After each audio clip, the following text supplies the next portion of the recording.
El Señor esté con vosotros. Lectura del Santo Evangelio según San Lucas.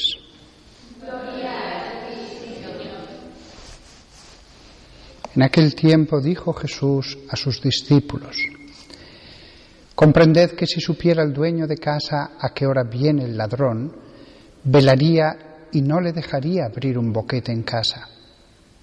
Lo mismo vosotros, estad preparados, porque a la hora que menos penséis, viene el Hijo del Hombre.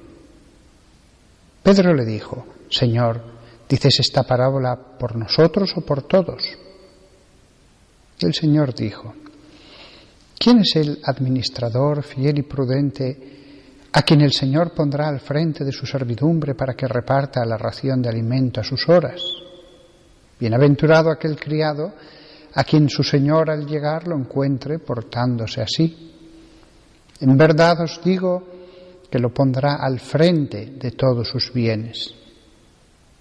Pero si aquel criado dijere para sus adentros: mi Señor tarda en llegar, y empieza a pegarles a los criados y criadas, a comer y beber y a emborracharse, vendrá el Señor de ese criado el día que no espera y a la hora que no sabe, y lo castigará con rigor, y le hará compartir la suerte de los que no son fieles. El criado que, conociendo la voluntad de su Señor, no se prepara ni obra de acuerdo con su voluntad, recibirá muchos azotes. Pero el que sin conocerla ha hecho algo digno de azotes, recibirá menos. Al que mucho se le dio, mucho se le reclamará. Al que mucho se le confió, más aún se le pedirá.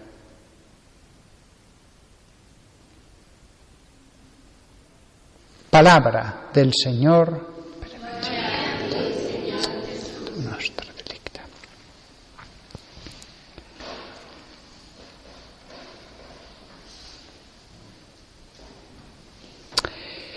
Cuando aquí dice Jesús: ¿quién es el administrador fiel y prudente a quien el Señor pondrá al frente de su servidumbre? El texto canónico dice la palabra oikonomos. La palabra oikonomos para mí tiene una belleza especial, porque el oikonomos, aquí dice administrador, pero el oikonomos era el que estaba al cargo de la servidumbre de una gran casa. No era el dueño. Por eso cuando decimos el Señor, sabemos que nos está refiriendo a Dios, a Jesús. Pero el oikonomos, aunque esté al frente de la servidumbre, no es el dueño. Esta palabra es perfecta para referirse al obispo, y la parábola está clarísima: la casa, los distintos tipos de siervos, las distintas funciones, la Iglesia como casa, la Iglesia como casa. La palabra oikonomos a su vez viene de la unión de dos palabras: oikos, que significa casa, y nemo, que significa repartir las porciones. Nemo no hay que confundirla con nomos, que es distinta. Nemo es repartir las porciones. Fijaos qué bonita forma de referirse al que está al frente de otros siervos, el que reparte las porciones. Me parece que es una palabra que tiene una belleza tan grande que sin duda debía haber dudas en los primeros cristianos si referirse a los obispos como episcopoi o como oikonomoi. Lo que pasa es que comprendo que se escogiera la palabra episcopos porque la palabra oikonomos, que era muy usada, pues precisamente porque se usaba mucho, podía haber confusión de a quién se estaban refiriendo, si al obispo o a otro jefe de la servidumbre de las casas. Era mejor buscar una palabra quizás, pienso, menos común. Y creo que por eso, para salvaguardar la especificidad, se escogió esa. Pero son dos palabras, las dos muy bonitas, y oikonomos especialmente es una palabra que tiene una belleza, referirse a la jerarquía bajo ese aspecto, el que reparte las porciones, el que reparte el pan de la palabra de Dios, las porciones de vino, el que reparte las funciones. El oikonomos era a su vez el que supervisaba a los distintos grados de siervos que había, desde los siervos más importantes hasta los más humildes. Al final, lo que primó para designar a la jerarquía fue la función, para recordar, tenéis que mirar cómo están haciendo las cosas. Fijaos la palabra, del verbo episcopein, no recalca el poder, no recalca el decir yo te mando, yo tengo un dominio sobre ti, no, sino la función de yo tengo que supervisar, alguien tiene que supervisar. Es la palabra más dulce y suave que se podía haber puesto para no insistir en otros aspectos de mando, para dejar claro que la Iglesia era otra cosa, no el mando de lo que había en la sociedad. ¿Qué es lo que se pide al oikonomos, al jefe de la servidumbre? Que sea fiel y prudente. Son dos cosas esenciales. Es preferible que sepa menos de la Escritura, pero que sea un hombre fiel y prudente. ¿De qué nos serviría saber mucho la Escritura si no fuera prudente? Y peor todavía, si ya es infiel. Son dos grados distintos. Y he conocido a alguna persona que sí que sabía mucho la Escritura, pero no era prudente. Creía cualquier cosa. Cualquier cosa. Cuando aquí Jesús dice quién es el administrador fiel y prudente a quien el Señor pondrá al frente de su servidumbre, se estaba refiriendo a los obispos de toda la historia y de todas las características que Jesús mismo, mientras estaba en la tierra, podía haber escogido: sabiduría, conocimientos teológicos, tantas otras cosas.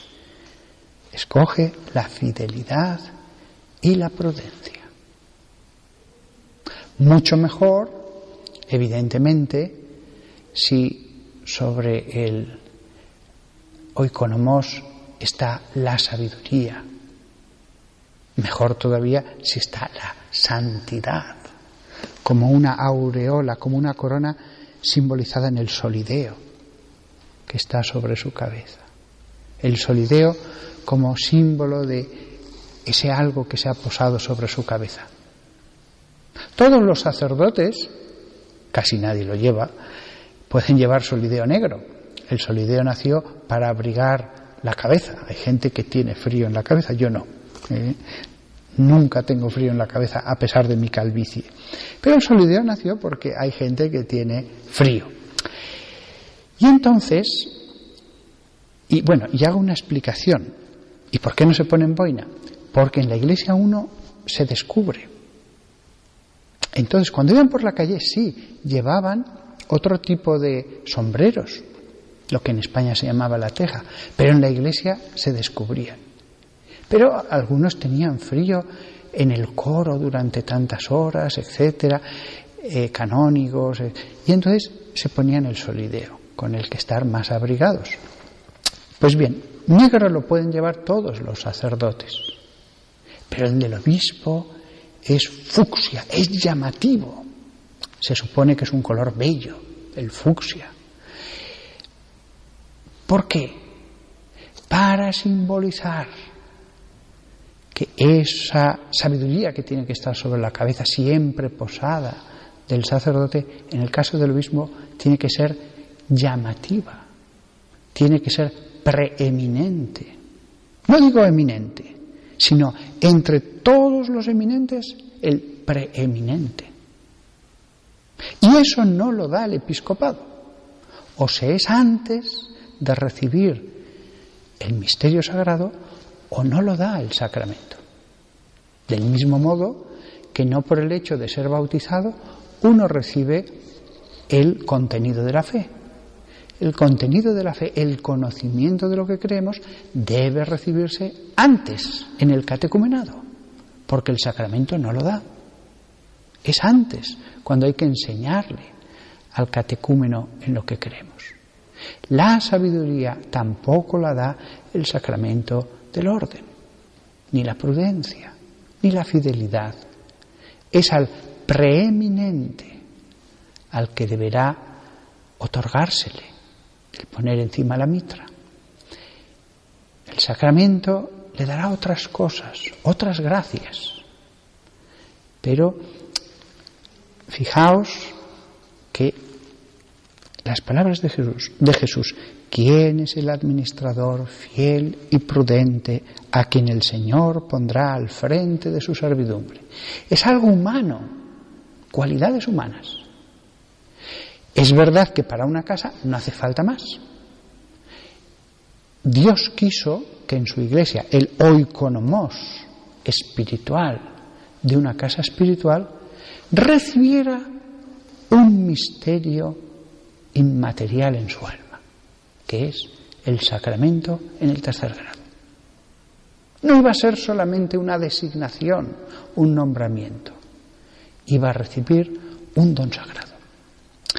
Nada más, han sido reflexiones a raíz de este versículo para que todos, hablando de los episcopoi y de los oikonomoi, comprendamos más la naturaleza de la Iglesia.